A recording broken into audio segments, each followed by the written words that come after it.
Hello friends, welcome to One Style Cooking. நாம இன்னைக்கு பார்க்க போற ரெசிபி என்னன்னு பாத்தீங்கன்னா ரொம்பவே ஹெல்தியான ஒரு டேஸ்டியான ஒரு பொரியல் ரெசிபி தாங்க.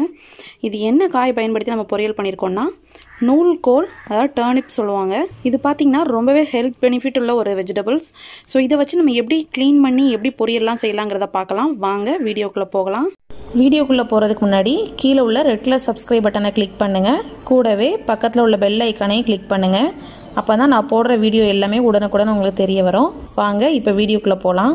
இன்னைக்கு நம்ம இந்த நூல்கோல் வச்சு பொரியல் எப்படி செய்யலாம்ங்கறத பார்க்கலாம். இந்த நூல்கோல் பாத்தீங்கன்னா ரொம்பவே ஆரோக்கியமானது. இப்போ இத பொரியல் பண்றதுக்கு முன்ன இத ஃபர்ஸ்ட் க்ளீன் பண்ணிரலாம். இதுல பாத்தீங்கன்னா நார் சத்து வந்து நமக்கு நிறையவே இருக்குங்க.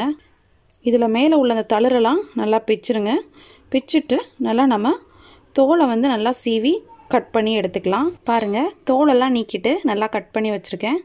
ரொம்ப பெருசாக கட் பண்ணாமல் இந்த மாதிரி சின்னதாக கட் பண்ணிக்கோங்க. அப்போ தான் நம்மளுக்கு நூல்கோல் சீக்கிரம் குக் ஆகும். இப்போ நம்ம இந்த பொரியல் எப்படி செய்யலாங்கிறத பார்க்கலாம். கடாயில் ஆயில் சேர்த்துக்கலாம். ஆயில் நல்லா சூடானதும் கொஞ்சமாக கடுகு உளுந்தம் பருப்பு சேர்த்துக்கோங்க. கடுகு பொரிஞ்சதும் இதில் ஒரு 10 சின்ன வெங்காயம் ஒரே ஒரு பச்சை மிளகா கீறி வச்சுருக்கேன், அதை சேர்த்துக்கலாம். வெங்காயம் சேர்த்து லைட்டாக வதக்கிக்கோங்க. ஏன்னா நம்மளுக்கு இந்த நூல்கோல் வேகிறதுக்கு ரொம்ப லேட் ஆகும். அதனால் வெங்காயத்தை வந்து ரொம்ப வதக்க வேண்டாம்.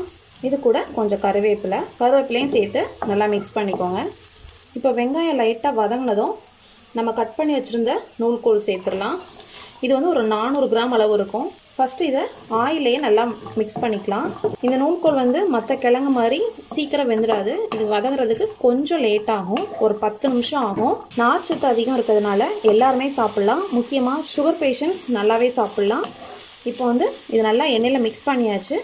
இப்போ இதில் உப்பெல்லாம் சேர்த்துடலாம். இப்போ இதில் ஒரு 1/4 டீஸ்பூன் போல் மஞ்சள் தூள் சேர்த்துக்கலாம். இது கூடவே ஒரு 1/2 டீஸ்பூன் மிளகாய் தூள், அப்புறம் இந்த பொரியலுக்கு தேவையான அளவு நம்ம உப்பு சேர்த்துக்கோங்க. இப்போ இதெல்லாம் சேர்த்து நல்லா மிக்ஸ் பண்ணிக்கலாம். உங்களுக்கு மிளகாத்தூள் வேண்டாம்னு நினச்சிங்கன்னா காரத்துக்கு பச்சை மிளகாவை கூட ஒன்று சேர்த்துக்கோங்க. இப்போ இதெல்லாம் சேர்த்து நல்லா மிக்ஸ் பண்ணியாச்சு. இப்போ இந்த காய் நல்லா வேகணும். வேகிறதுக்காக கொஞ்சம் தண்ணி ஊற்றி நம்ம வேக வச்சிடலாம். கொஞ்சமாக தண்ணி சேர்த்துக்கோங்க. இந்த காய் முழுகிற அளவுக்கு இந்தளவு தண்ணி சேர்த்துக்கோங்க, ரொம்ப அதிகம் சேர்த்துறாதீங்க. இப்போ இதை மூடி போட்டு மீடியம் ஃப்ளேம்லேயே வச்சு ஒரு 10 நிமிஷம் வரைக்கும் குக் பண்ணுங்கள். இப்போ ஒரு மிக்ஸி ஜாரில் கொஞ்சமாக தேங்காய் கட் பண்ணி எடுத்துருக்கேன், அதை சேர்த்துக்கலாம். நீங்கள் துருவி கூட சேர்த்துக்கலாம். துருவி சேர்த்திங்கன்னா ஒரு 3 டீஸ்பூன் கிட்ட சேர்த்துக்கோங்க. இது கூடவே ஒரு 1/4 டீஸ்பூன் போல் ஜீரகம் சேர்த்துக்கலாம். இது வந்து நம்மளுக்கு நல்ல ஒரு ஃப்ளேவர் கிடைக்கும் பொரியலுக்கு. இப்போ இந்த ரெண்டையும் சேர்த்து தண்ணி எதுவும் சேர்க்காம நல்லா கொரகொரப்பாக அரைச்சி எடுத்துக்கலாம். இப்போ 10 நிமிஷம் கிட்ட ஆயிடுச்சு. ஓப்பன் பண்ணி பார்த்துடலாம். இப்போ பாருங்கள் நம்மளுக்கு தண்ணி லைட்டாக வத்திடுச்சு, காய் நல்லா வெந்துடுச்சு. இந்த அளவுக்கு நல்லா வதக்கிக்கோங்க. ஃபஸ்ட்டு போட்டதுக்கும் இப்போ காய் வெந்ததுக்கப்புறமும் நமக்கு நல்லா டிஃப்ரென்ஸ் தெரியும். இந்த மாதிரி நல்லா வேக வச்சதுக்கப்புறம் லைட்டாக ஈரப்பதம் இருக்கும்போதே நம்ம அரைச்சி வச்சுருந்த தேங்காய் ஜீரகம் விழுதை சேர்த்துடலாம். இது தண்ணி எதுவுமே சேர்க்காமல் நான் கொரன்னு அரைச்சி வச்சுருக்கேன். நீங்கள் தண்ணி சேர்த்து அரைச்சாலும் ஒன்றும் பிரச்சனை இல்லை. நம்ம தண்ணி நல்லா வத்துற வரைக்கும் நல்லா வதக்கி எடுத்துக்கோங்க. இப்போ இதெல்லாம் சேர்த்து நல்லா மிக்ஸ் பண்ணிக்கலாம்.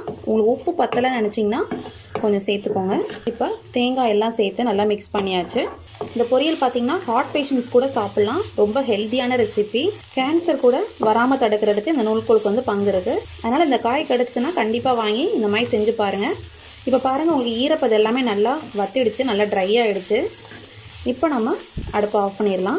ரொம்பவே சூப்பரான டேஸ்டான நம்மளோட நூல்கோல் பொரியல் ரெடி ஆகிடுச்சு.